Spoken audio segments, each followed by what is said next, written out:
Sugar ಯಾವುದರಿಂದ ಬರುತ್ತೆ ಅನ್ನೋದು ಕರೆಕ್ಟಾಗಿ ಗೊತ್ತಿಲ್ಲ ಜನಕ್ಕೆ. ಕಾಯಿಲೆ ಅಂತ ನೋಡೋದಾದರೆ ಈಗ ನೀವು 2 ಸಲಕ್ಕಿಂತ ಜಾಸ್ತಿ ಏನಾದರೂ ತಿಂತಾಯಿದ್ರೆ, ಊಟ ಅಲ್ಲ, ನ್ಯೂಟ್ರಿಯೆಂಟ್ಸ್ ಇರ್ತಕ್ಕಂಥದ್ದು ಏನೇನೇ 2 ಸಲಕ್ಕಿಂತ ಜಾಸ್ತಿ ದಿನದಲ್ಲಿ ಯೂಸ್ ಮಾಡ್ತಾ ಇದ್ದೀರಾ ಅಂತ ಅಂದರೆ ಹೈ ಪ್ರೋಟೀನ್ ಡಯಟ್. ಈಗ ಅದೊಂದು ಫ್ಯಾನ್ಸಿ ಆಗಿಬಿಟ್ಟಿದೆ. ಪ್ರೋಟೀನ್ ನಮ್ಮ ಬಾಡಿಲಿ ಉಳಿಯಲ್ಲ, ಪ್ರೋಟೀನ್ ಸ್ಟೋರ್ ಆಗಲ್ಲ, ಪ್ರೋಟೀನ್ ಸ್ಟೋರ್ಸೇ ಇಲ್ಲ ನಮ್ಮಲ್ಲಿ. ನಮ್ಮ ಜೀವನ ಶೈಲಿಯಿಂದ ಬರುವಂಥದ್ದು. ನಮ್ಮ ಆರೋಗ್ಯ ಹಾಳಾಗ್ತಾ ಇದೆ. ಡಯಾಬಿಟಿಸ್ ಜೆನೆಟಿಕ್ ಬರಲ್ಲ ಮೇಡಮ್. ಯಾಕಂದರೆ ಮಕ್ಕಳು ಮನೇಲಿ ಅಡುಗೆ ಮಾಡ್ತಕ್ಕಂಥವ್ರು ಅವರಿಗೆ ಡೌಟು, ಅನ್ನ ತಿಂದರೆ ಶುಗರ್ ಬರುತ್ತೆ ಅಂತಕ್ಕಂಥ ಒಂದು ಕಾನ್ಸೆಪ್ಟ್ ಅಂದ್ಕೊಂಡ್ಬಿಟ್ಟಿದ್ದಾರೆ ಜನ. ಟೋಟಲಿ ಹೇಳ್ಬೇಕಂದ್ರೆ ಇದು ಯಾವುದು ಒಳ್ಳೆಯದಲ್ಲ. ಅನವಶ್ಯಕವಾಗಿ ಟ್ಯಾಬ್ಲೆಟ್ ತೊಗೊಳ್ತಕ್ಕಂಥದ್ದು ನೆಗಡಿ ಕೇಸ್ ಒಂದು ಸಲ ಶೀನಿದ್ರೆ ಮಾತ್ರ ಹಾಕ್ಬಿಡ್ತಾರೆ. ಸ್ವೀಟ್ ತಿಂದಮೇಲೆ ನೀರು ಕುಡಿಬಾರ್ದಪ್ಪ, ನೀರು ಕುಡಿದ್ರೆ ಡಯಾಬಿಟಿಸ್ ಬರುತ್ತೆ ಅಂತ. ಹೌದಾ ಡಾಕ್ಟರ್, ಇದು ನಿಜವಾಗಿ ತಿಳ್ಕೊಬೇಕಾಗಿರೋದು ಏನಂದರೆ ಹೆಲ್ತಿ ಫುಡ್ ಏನು ಅಂತಕ್ಕಂಥದ್ದು. ಯಾರಿಗೋ ನೆಗಡಿ ಇದೆ ಅಂದರೆ ಅವರಿಂದ ನನಗೆ ನೆಗಡಿ ಬಂತು ಅಂತಂದ್ರೆ ಯಾವಾಗ ನೀವು ಹೊಟ್ಟೆ ತುಂಬ ನವಣೆ ಸಜ್ಜೆ ತಿನ್ನಲಿಕ್ಕಾಗಲ್ಲ. ಸ್ವಲ್ಪ ಪ್ರಮಾಣದಲ್ಲಿ ವಿಷನೂ ಕೂಡ ಅಮೃತ ಅಂತ ಹೇಳ್ತೀವಿ. ಕಿಡ್ನಿ ಸಮಸ್ಯೆ, ಹಾರ್ಟ್ ಸಮಸ್ಯೆ, ಕಣ್ಣಿಗೆ ಸಂಬಂಧಪಟ್ಟ ಸಮಸ್ಯೆ, ಪ್ರತಿಯೊಂದು ಸಮಸ್ಯೆ ನೋಡ್ತೇವೆ. ಈಗ ನೀರು ಯಾವ್ದು ರೂಪದಲ್ಲಿ ಇರಬೇಕು ಅದೇ ರೂಪದಲ್ಲಿ ಸಿಕ್ಕಿದೆ, ಗಾಳಿ ಯಾವ ರೂಪದಲ್ಲಿ ಬೇಕೋ ಅದೇ ರೂಪದಲ್ಲಿ ಸಿಕ್ಕಿದೆ. ಹಾಗೆ ಆಹಾರನೂ ಕೂಡ ಎಲ್ಲ ಹಣ್ಣುಗಳಲ್ಲೂ ಕೂಡ ಕೆಮಿಕಲ್ಸ್ ಇದ್ದೇ ಇರುತ್ತೆ. ಹಾಗಿದ್ರೆ ಹೆಲ್ದಿ ಫುಡ್ ಅಂತ ಹೇಳಿದ್ರೆ ಎಲ್ಲಿಂದ ಬಂತು? 10 ಜನ ಎಲೆಕ್ಷನ್ನಿಗೆ ಕಂಟೆಸ್ಟ್ ಮಾಡ್ತಾ ಇದ್ದಾರೆ. ಎಲ್ಲರೂ ಕರಪ್ಟೆ. ನೀವು ಯಾರಿಗೆ ವೋಟ್ ಮಾಡ್ತೀವಿ, ವೋಟ್ ಕ್ಯಾಸ್ಟ್ ಮಾಡ್ತೀರಾ? ಇಲ್ಲಿ ಮೇಯ್ನಾಗಿ ಆಗಬೇಕಾಗಿರೋದ್ರೆ ಮಿಕ್ಸಿಂದ ಹೊರಗಡೆ ಬರಬೇಕು. ಅತಿ ಹೆಚ್ಚಾಗಿ ಈ ಒಂದು ಡಯಾಬಿಟಿಸ್ ಇರೋದ್ರಲ್ಲಿ ವೆಜಿಟೇರಿಯನ್ಸ್ ಅಲ್ಲೋ ನಾನ್ ವೆಜಿಟೇರಿಯನ್ಸ್ ಅಲ್ಲೋ ಅಂತ ನೋಡಿದರೆ ಇದು ಹೆಲ್ತಿ ಅಂತ ಹೇಳಲ್ಲ. ಇದರಿಂದ ಹೆಲ್ತ್ ಸಿಗುತ್ತಾ ಇಲ್ಲ ಬಗ್ಗೆ ತುಂಬ ಮಿಸ್ಕನ್ಸೆಪ್ಷನ್ ಇದೆ ಜನಕ್ಕೆ. ಏನಂತಂದರೆ ಔಷಧಿ ಹೊಡೆದಿರ್ತಾರೆ, ತಿನ್ನಬಾರ್ದು, ಆರ್ಗ್ಯಾನಿಕ್ಕೇ ತಿನ್ನಬೇಕು. ಒಂದು ಸಲ ಒಂದು ಒಳ್ಳೆ ಕೆಲಸನ ನಿಮ್ಮ ಬಾಸ್ ಬಂದುಬಿಟ್ಟು ಇಷ್ಟು ಕೆಲಸ ಮಾಡು ಅಂದರೆ ನೀವು ಮಾಡೇ ಮಾಡ್ತೀರಾ. ಆರ್ಗ್ಯಾನಿಕ್ ಅಂತಕ್ಕಂಥದ್ದು ಬಿಸ್ನೆಸ್. ಸ್ಟ್ರೆಸ್ ಕಾರಣ ಅಲ್ಲ ಅಥವಾ ಜೆನೆಟಿಕ್ ಕಾರಣ ಅಲ್ಲ ಅಂದರೆ ಯಾವ ತಪ್ಪುಗಳ ಕಾರಣ ಆಗುತ್ತೆ ಡಾಕ್ಟರ್? ಅವರ ಲೈಫ್ ಸ್ಟೈಲ್ ಯಾವ ರೀತಿ ಇತ್ತು, ಈಗ ನಮ್ಮ ಲೈಫ್ ಸ್ಟೈಲ್ ಯಾವ ರೀತಿ, ಕಂಪ್ಯಾರಿಸನ್ ಮಾಡ್ಕೊಂಡು ಹೋದ್ರೆ ಸಿಕ್ಕಿಬಿಡುತ್ತೆ ನಮಗೆ ಕಾರಣಗಳು. ನಿಮಗೆ ಯಾರಾದರೂ ಒಂದು ಮಾತನ್ನು ಒಂದು ಸಲ ಹೇಳಿದ್ರೆ ಚೆನ್ನಾಗಿ, 2 ಸಲ ಹೇಳಿದ್ರೆ ಚೆನ್ನಾಗಿ, ಅದೇ ಪದೇ ಹೇಳಿದರೆ 40 ವರ್ಷ ಆದಮೇಲೆ ಶುಗರ್ ಬರುತ್ತೆ, ಅದಕ್ಕೆ ನಾನು ನಮ್ಮ ಪೇರೆಂಟ್ಸ್ನ ಬ್ಲೇಮ್ ಮಾಡ್ತೀನಿ. It's A nonsense. ನೀವು ಏನೇ ಬೇಳೆ ಕಾಳು ಏನೇ ತಗೊಳ್ಳಿ ಪ್ರತಿಯೊಂದಕ್ಕೂ ವಿತೌಟ್ ಕೆಮಿಕಲ್ಸು, ವಿತೌಟ್ ಫರ್ಟಿಲೈಸರ್ಸು ಬೆಳೀಲಿಕ್ಕೆ ಆಗಲ್ಲ. It's A life style disease, life time disease ಅಲ್ಲ. 3 ಕಾರಣಗಳು ಡಯಾಬಿಟಿಸ್ ಬರಲಿಕ್ಕೆ. ಇದು ಬಿಟ್ಟರೆ ಯಾವುದೂ ಕಾರಣಗಳಿಲ್ಲ. ನೀವು ಡಯಾಬಿಟಿಸ್ನ ಸಾಕಬೇಕು ಅಂದರೆ ನೀವು ದಿನಕ್ಕೊಂದು 5-6 ಸಲ ತಿನ್ನಬೇಕು.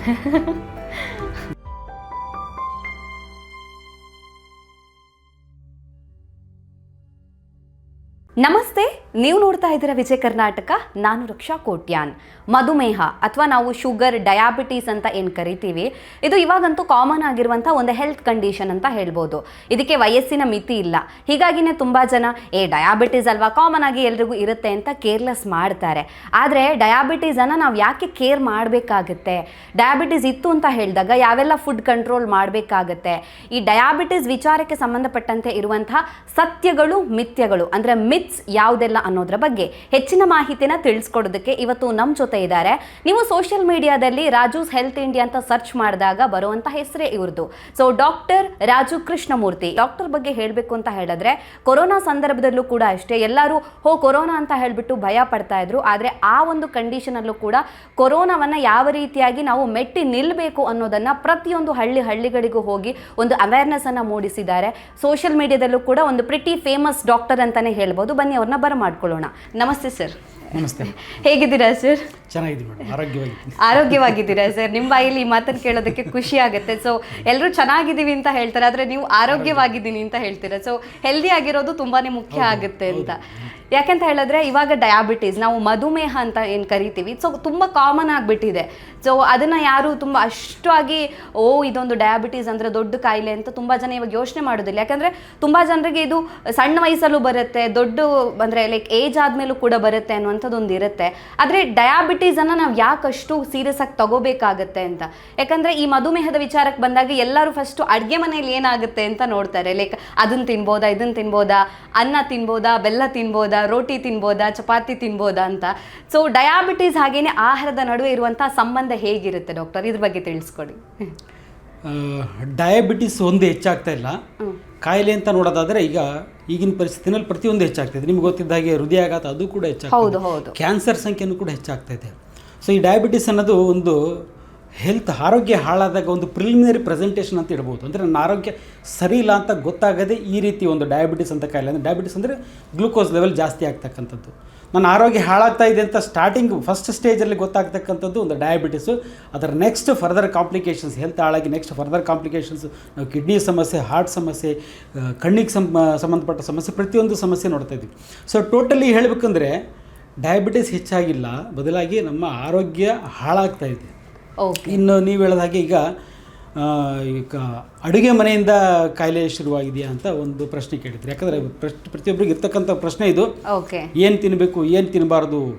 ಸೊ ಯಾಕಂದರೆ ಹೆಣ್ಮಕ್ಳು ಮನೇಲಿ ಅಡುಗೆ ಮಾಡ್ತಕ್ಕಂಥವ್ರು ಅವರಿಗೆ ಡೌಟು, ನಮ್ಮ ಮನೇಲಿ ಶುಗರ್ ಇರೋ ಪೇಷಂಟ್ ಇದ್ದಾರೆ, ಇದು ಮಾಡಬೇಕು ಇದು ಬೇಡವೋ, ಇದು ಕೊಡಬೇಕು ಬೇಡವೋ. ಅದರಲ್ಲಿ ನೀವು ಫಸ್ಟಿಗೆ ಈಗ ಕೇಳಿದಾಗೆ ಅನ್ನ ಕೊಡಬೇಕು ಬೇಡವೋ, ಅನ್ನ ಮಾಡಬೇಕು ಬೇಡವೋ ಅಂತಕ್ಕಂಥದ್ದು, ಬೆಲ್ಲ ಹಾಕಿದ್ದ ಅಡುಗೆಯನ್ನು ಕೊಡಬೇಕು, ಸಕ್ಕರೆ ಕೊಡಬೇಕು ಅಂತಕ್ಕಂಥ ಅನೇಕ ಪ್ರಶ್ನೆಗಳಿದ್ದಾವೆ. ಹೌದು. ಸೊ ಬಟ್ ಒಂದು ಲಾಜಿಕ್ ಇಲ್ಲಿ ಜನಕ್ಕೆ ಅರ್ಥ ಆಗಿಲ್ಲ. ಏನಂತಂದರೆ ಅನ್ನ ತಿಂದರೆ ಶುಗರ್ ಬರುತ್ತೆ ಅಂತಕ್ಕಂಥ ಒಂದು ಕಾನ್ಸೆಪ್ಟ್ ಅನ್ಕೊಂಡ್ಬಿಟ್ಟಿದ್ದಾರೆ ಜನ. ಅದು ದೊಡ್ಡ ಸುಳ್ಳದು. ಅಂದರೆ ಸಾಮಾನ್ಯವಾಗಿ ಎಲ್ರಿಗೂ ಅದೊಂದು ಇದ್ದೇ ಇರುತ್ತೆ. ಅಲ್ಲ, ಅದು ಸುಳ್ಳೋದು. ಇಲ್ಲಿ ಮೇಯ್ನಾಗಿ ಆಗಬೇಕಾಗಿರೋದ್ರೆ ಮಿತ್ಸಿಂದ ಹೊರಗಡೆ ಬರಬೇಕು. ಡಯಾಬಿಟಿಸ್ ಬಗ್ಗೆ ನಾವು ತಿಳ್ಕೊಬೇಕು ಅಂತಂದರೆ ಡಯಾಬಿಟಿಸ್ ಬಗ್ಗೆ ತಿಳ್ಕೊಳ್ಳೋದು ಬೇಕಾಗಿಲ್ಲ. ನಾವು ಡಯಾಬಿಟಿಸ್ ಬಗ್ಗೆ ಇರ್ತಕ್ಕಂಥ ಮಿಸ್ಇನ್ಫಾರ್ಮೇಷನ್, ರಾಂಗ್ ಇನ್ಫಾರ್ಮೇಷನ್ ಏನಿದೆಲ್ಲ ಅದನ್ನು ಕರೆಕ್ಟಾಗಿ ತಿಳ್ಕೊಂಡ್ಬಿಟ್ರೆ ಸಾಕು. ರೈಸಿಂದ ಶುಗರ್ ಬರುತ್ತಾ? ಇಲ್ಲ, 100% ಬರೋದಿಲ್ಲ. ಬೆಲ್ಲ ತಿಂದರೆ ಶುಗರ್ ಬರುತ್ತಾ? 100% ಬೆಲ್ಲ ತಿಂದರೂ ಕೂಡ ಶುಗರ್ ಬರೋದಿಲ್ಲ. ಹೆಣ್ಮಕ್ಳಿಗೆ ಒಂದು ಎಜುಕೇಷನ್, ಪ್ರಾಪರ್ ಎಜುಕೇಷನ್, ಎಸ್ಪೆಷಲಿ ಮನೇಲಿ ಅಡುಗೆ ಮಾಡ್ತಕ್ಕಂಥ ಹೆಣ್ಮಕ್ಳನ್ನ ಒಂದು ಸರಿಯಾದ ಮಾಹಿತಿ, ಆರೋಗ್ಯದ ಬಗ್ಗೆ ಮಾಹಿತಿ ಕೊಟ್ಬಿಟ್ರೆ 100% ಡಯಾಬಿಟಿಸ್ ಪ್ರಿವೆಂಟ್ ಮಾಡ್ಬೋದು ನಾವು. ಓಕೆ. ಸೊ ಸರಿಯಾದಂಥ ಮಾಹಿತಿ ಸಿಗೋದು ತುಂಬಾ ಮುಖ್ಯ ಆಗುತ್ತೆ. ನೀವು ಹೇಳಿದಾಗೆ ಇದರ ಸಂಬಂಧಪಟ್ಟ ಹಾಗೆ ಮಿತ್ಸ್ ಅಥವಾ ನಾವು ತಪ್ಪು ಕಲ್ಪನೆಗಳು ಅಂತ ಏನು ಹೇಳ್ತೇವೆ ತುಂಬಾ ಇದ್ದಾವೆ. ರೀಸೆಂಟಾಗಿ ನಾನೊಂದು ಫಂಕ್ಷನ್ ಹೋದಾಗ ಯಾರೋ ಹೇಳೋದನ್ನು ಕೇಳಿಸ್ಕೊಂಡೆ, ಸ್ವೀಟ್ ತಿಂದಮೇಲೆ ನೀರು ಕುಡಿಬಾರ್ದಪ್ಪ, ನೀರು ಕುಡಿದ್ರೆ ಡಯಾಬಿಟಿಸ್ ಬರುತ್ತೆ ಅಂತ. ಹೌದಾ ಡಾಕ್ಟರ್ ಇದು ನಿಜವಾಗಿಯೂ ಅಂತ? ಇವೆಲ್ಲ ರಾಂಗ್ ಇನ್ಫಾರ್ಮೇಷನ್, ತಪ್ಪು ಮಾಹಿತಿಗಳಿವೆಲ್ಲ. ಹಾಂ. ಓಕೆ. ಸೊ ಮಿತ್ಸ್ ಇದಕ್ಕೆ ಸಂಬಂಧಪಟ್ಟ ಹಾಗೆ ತುಂಬಾ ಇದೆ ಅಂತ. ಹಾಗಿದ್ರೆ ಧಾನ್ಯಗಳನ್ನು ತಿನ್ಬಹುದಾ? ಯಾವೆಲ್ಲ ಧಾನ್ಯಗಳು ಇದಕ್ಕೆ ಮುಖ್ಯ ಆಗುತ್ತೆ? ಡಯಾಬಿಟಿಸ್ ಇದ್ದವರಿಗೆ ಯಾವುದು ಬೆಸ್ಟ್, ಯಾವುದು ವರ್ಸ್ಟ್ ಅಂತ?